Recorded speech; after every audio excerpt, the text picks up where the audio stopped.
y'all, it's Jatara, and today we're going to be talking about your resume. Okay, this is stuff that we always talk about, but no one ever really teaches it. All right, so a lot of people worry that because of the kind of jobs that they've had, it won't sound impressive. You think that that's what these different businesses care about, but that's really not it. Um, I can help you guys to make door dashing sound fancy on paper, or freelancing, or babysitting, or retail. Okay, and that's what we're going to be talking about today. So we just got to make sure that you guys look good on paper. Okay, so here we go. All right, so let's talk about why this even matters. Hold on, my head is so big up here. All right, so I want to talk about why all of this stuff matters. So most employers, they'll scan your resume in under 10 seconds. Barely, like that's true, but it's not true at the same time. So a lot of times whenever you apply for a position, your resume will be put into some kind of program that will automatically scan your entire document. Okay, so if you think back to whatever the job description and like requirements and all that stuff were, the document that that job listing had, they'll compare and contrast that with your resume. And if you have a lot more hits, then you're more likely to get through the process so that they can narrow down all of the different resumes that got submitted, and then you'll be more likely to be called in for an interview. Okay, so for example, you could be saying some things like about, being a graphic designer. Maybe you keep using the word design in your resume, and that's what they mean, but words have different um, meanings, and it can also have like different words that mean the same thing, right? So you could be saying the word design all in your resume, but maybe they're using the word artist in theirs, okay? But they're technically looking for the same thing. So we'll talk about that though when it comes to the whole language part. All right. But then by the time you get through that entire process, once they narrow you down, then when the document actually gets in someone's hand, they'll scan it and it'll take about like 10 seconds for someone just to breeze through. They don't want anything with a bunch of, paragraphs or nothing like that. All right, so every job teaches you valuable skills. So you might think, oh, just because I worked at Wendy's, that doesn't mean that I, am qualified for this job. When you're at Wendy's, it's more than just taking orders. Okay, actually, taking orders is a lot, believe it or not. The average person can't even do that. Or counting money, just being responsible for a bunch of different things, knowing how to keep reporting back to your manager for different things. It's not just that. There's a lot to it. Like when you really think about it, there's a lot to it. Okay. And you gotta also just realize soft skills are important. Communicating, showing up on time, all these different things. So when someone sees how long you've been at a job, they're assuming that you probably have been doing a great job at that job for a long period of time. Okay. All right. So, retail. Oh, I skipped one. Employers care about how you show up, not just where you worked. So I pretty much said that part already. So retail, fast food, freelancing, babysitting, all that stuff is valid. I don't want you to think that because of the kind of job you had, it doesn't mean that you're not qualified for something else. Okay. And it's all about how you frame it. So if you ever downplayed your own work history, stop. Okay. Because you have done something. Okay. All right. So let's go to the next one. So what I want to talk about now is the formula. So the formula that I came up with pretty much to have a strong resume is works like this. So you want to have some kind of action verb. So think about what a verb is: jump, run, worked, exercise. But I mean, obviously you're not going to say like the first couple ones that I said, but you want to say what it was that you're doing. But the way that you word it does matter, and I'll show you some examples in a minute. But you want to have the action verb of whatever it is that you're doing. Um, Say what it is that you did, and then you want to say what the result or the impact was. Okay. So you want to make sure that you're specific, use numbers if you can, and then just tailor it to the job that you want. So some other examples though for the action verb are things like managed, created, designed, organized, communicated. So things like that, okay? Things that they want to hear, you gotta sugarcoat it a little bit. Okay. And yeah, so just ask yourself what was the actual task that you did or your responsibility. So you don't want it to sound like, oh, I just took orders. You gotta organize. You'll come up when you think about it, you'll come up with it. But again, I'll show you some examples in just a second. Okay, and then you just want to say like, what was the result of you doing what it is that you did? All right. So here are some examples. So this one is a retail example. So Before you probably said worked as a cashier at Target, but it's deeper than that, okay? So if you wanted to change that, you can say provided fast, friendly checkout service to 100 plus customers per shift.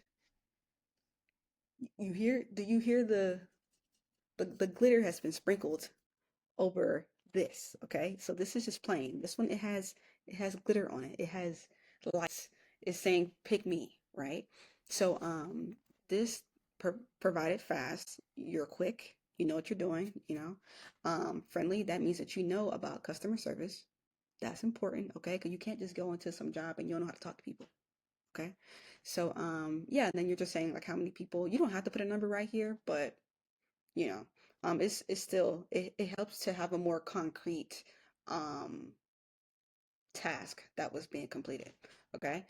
Training, if you've trained people, that is very, very, very valuable as well. Like if you know how to do a job and then you also know how to teach someone how to do it, it's like they want you even more. I don't know what it is, but they just do. Okay. And then maintain 97% jar accuracy. So this one, I put that there, but I probably wouldn't even put the number on there. If you want to be really specific, you can, but I feel like when you have some kind of number on there, it makes them kind of be like, why wasn't it 100%? You know, so just to get that worry out of their head, I probably wouldn't put that part, but yeah, you see what I mean. Um, but you want to sound unforgettable. You want your you also just want to make sure that you sound relatable, skilled, and efficient. Okay. So all of this, it feels like data. This one is just like, oh, okay. You know, you don't want to sound forgettable. Okay. But all right. So that was a good example there. So my next example is a freelancing example. So when I say freelancing, I mean maybe you're like me as a graphic designer. I would always do I would make brochures for people, flyers, logos, invitations, things like that. Okay. And it can be like doing it for family members, friends, it doesn't matter. It doesn't have to be, you know, super, like organized if you don't want it to be. Because when you're freelancing, you're showing that you know how to, customer service is good. You know how to also you're kind of showing that you're good at sales. Okay, and marketing a little bit, okay? Because people got to know that you even do something in order for you to do it for them, right? Okay. So the before did graphic design for people online. Now for this one, you can say design custom logos, design brand kits for small businesses using Canva and Illustrator, manage client communication and revision. So you can definitely add like a million to this one. Like you just think of everything that you do on a regular basis, okay? You just want to make sure that you sound professional. Um, and you just don't want to sound like you just do something together. Okay. So this one I feel like is pretty self-explanatory. Okay. So you want to think about your transferable skills that you can highlight, okay? So remember how I was saying if you're working somewhere like Wendy's or something, you got to communicate with people through the drive-through, other people that you work with, like your other other employees that are there, the manager, just reporting back to them. Communication is really, really important. You might not think so, but when they say communication is key, literally like it's important, okay? So teamwork goes hand in hand with that. We talked about the customer service part already.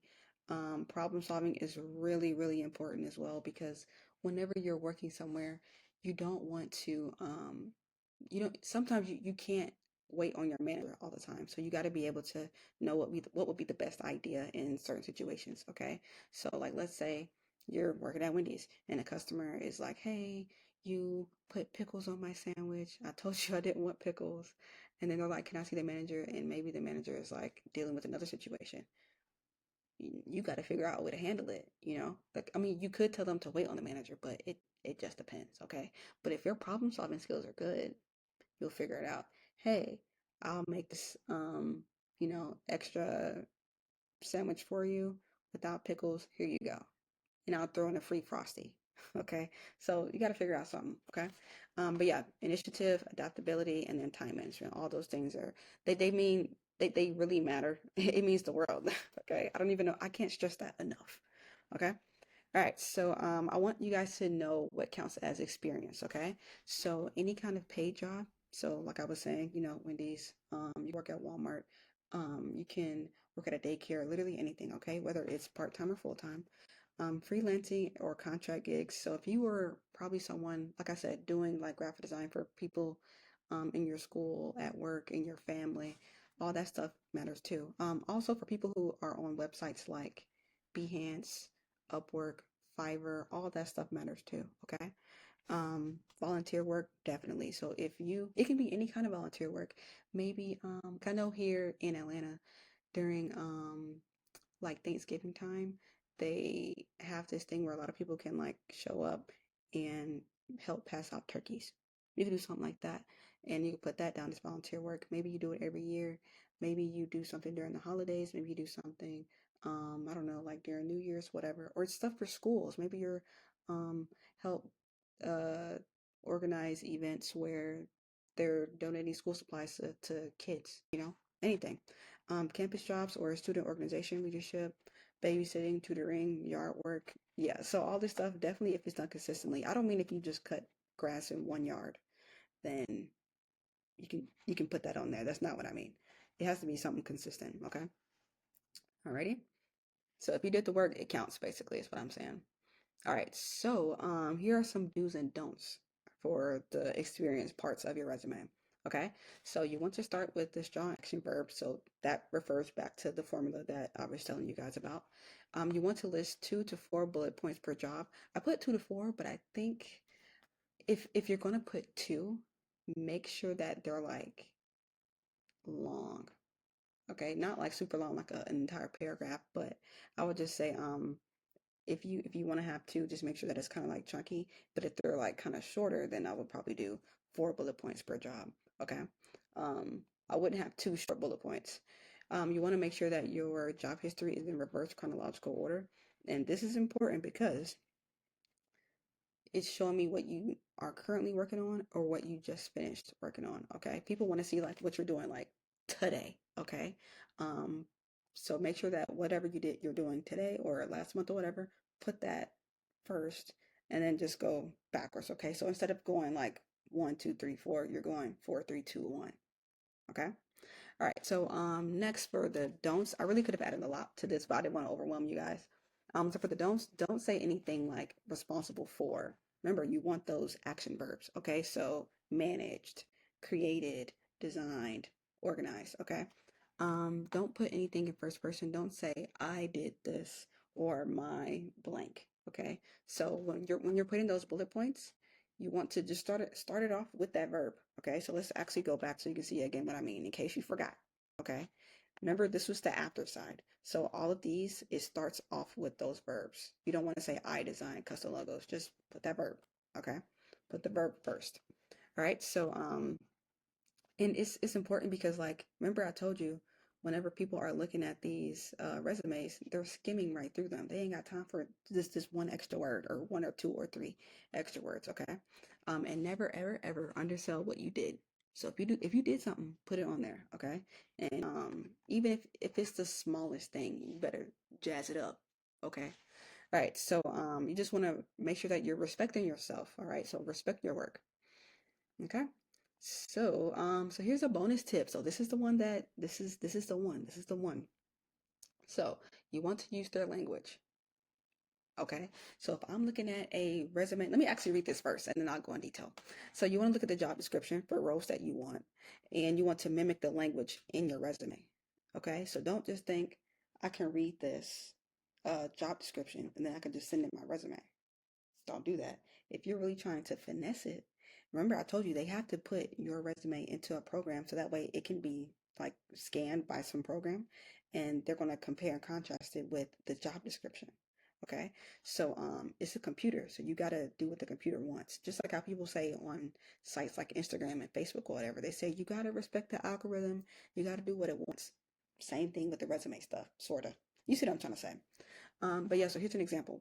If they say collaborate with cross-functional teams, then you would probably say something like collaborated with team members across departments to complete XYZ. Okay, so look at the same words that they use. Collaborate, collaborated. Okay, they're talking about teams. You can put team members. Okay, so you don't really want to copy and paste it. I mean, if you do, it probably wouldn't be a problem. But I would just try to have some of those same keywords that they have. Okay? Because like I was saying earlier, um, someone could be like in the job description, they could be saying something like graphic artist. Okay? And you might hear that and say, oh, I'm not a graphic artist. I don't know how to draw. I just do graphic design stuff like moving images and text around. But if you look at the job description, it could say things that a graphic designer does. They're probably not even saying anything about drawing because remember, graphic design, graphic designer could also mean graphic artist. It could mean visual artist. Everyone has their own, different wordings. Okay, and also you got to remember this too. If you're the graphic designer or whatever you may be, you could be a graphic designer. You know all about that. I know all about that. All the people in my team, they know about that. But if it's someone else at, I don't know, Chick-fil-A, if they're looking for a graphic designer, graphic artist, whatever, they don't know your language. So they're going to put whatever comes to mind. Okay? So does that make sense? Okay. All right. But yeah, this one, I would say is really important because it helps you to get picked up a lot quicker with with their program that they use to scan your resume. Okay. But yeah, so I just want you guys to know that you're doing a great job so far, okay? I don't want you guys to think that you're behind or anything. Um, Everything that you've done is perfectly fine. All the different jobs you've worked, even if you only worked 3 jobs or 2 jobs, it's okay. If you've probably worked 2 jobs, but you maybe freelance a little bit, add that freelancing on there, okay? Maybe you've been freelancing on and off for 2 years, add it. It's okay. All right. But yeah, so you guys are doing a lot better than you think. Okay. Every small task, awkward email, and the I'm figuring out moment is building something bigger. Just keep going. Okay. Um, I just want you to know you're not behind. You're not behind. Okay. Um, and I just want you guys to know when I got my job um, teaching at a college, because I teach design at a college, in order to get this job, I thought I had to do a whole bunch of stuff, but I didn't. I came straight out of college, and actually for about 3 months, I was a substitute teacher for a third grade class because I was like, I don't know what to do. But I came to this job. I didn't do a whole lot. I just went to college and I came here, and I didn't have any kind of job experience. So, I mean, I was freelancing, but I got the job though. So you don't really think that you don't think that you, how am I trying to say it? You always feel like you're not enough until like you actually get something, right? So, but yeah, so just let me know if you guys have any other questions about like adding things to your resume. I feel like this is pretty straightforward. I didn't want to overwhelm you guys, but again, my name is Jatara, and I'll see you on the next one. Bye.